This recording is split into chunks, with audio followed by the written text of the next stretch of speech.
particular play or a couple series where you really praised Robert for hanging tough in the pocket. What are you seeing, and what are you guys emphasizing that he's starting to execute that you like? That's it. Every day he's doing something a little bit better. That's all we can ask, man. We're just taking baby steps right now. We're all getting better together.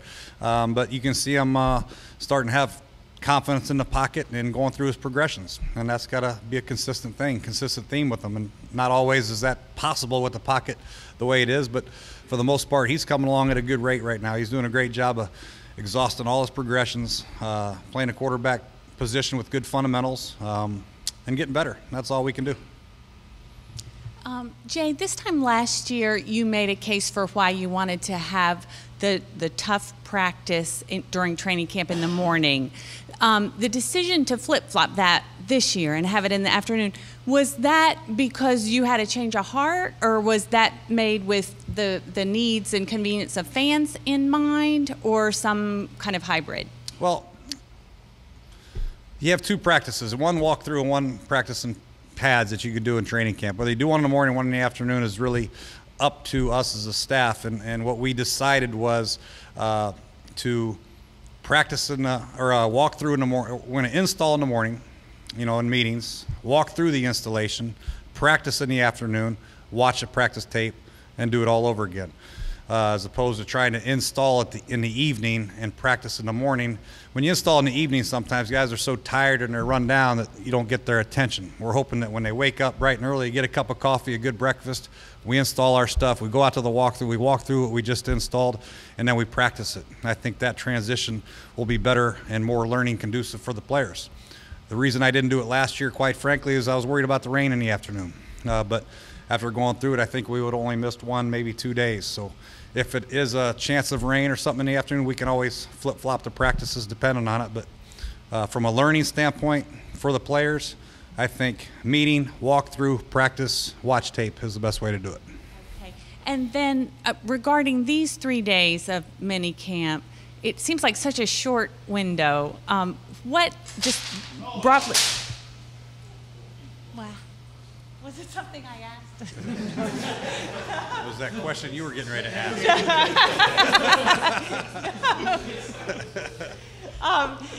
You're all right? No. Okay.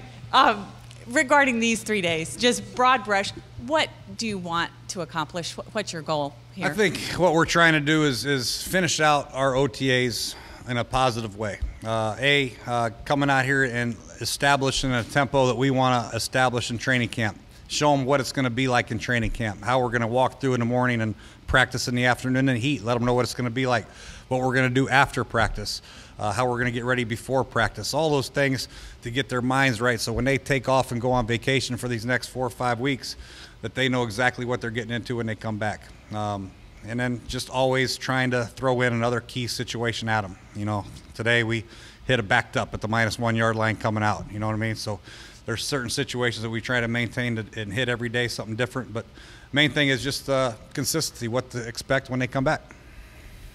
I just want to follow up on Liz's training camp question. As you enter year 2, anything you plan on doing differently, or kind of in your evaluation, anything you'll be approaching differently? Yeah, we're working on doing things a lot differently. You know, there's certain things in football that you have to stay consistent with. You know, your preparation, you want to try to prepare and you want to practice with great intensity. But as far as schedule is concerned, we're going to tinker with some things throughout the season that hopefully will be more conducive to the players. Like I said, it's all about getting the most out of your players. And that's all we're trying to do during the season, how we're going to approach that schedule, during training camp, how we're going to approach their off days. All that comes into play. And we're working through that. We added Coach Clark, who gives me great feedback. You know, Coach Callahan's been in the league for a long time. He's been a head coach. Coach Kavanaugh, who's been a player coach. So all these guys bring this. Coach Fuel, obviously, from a Super Bowl winning team.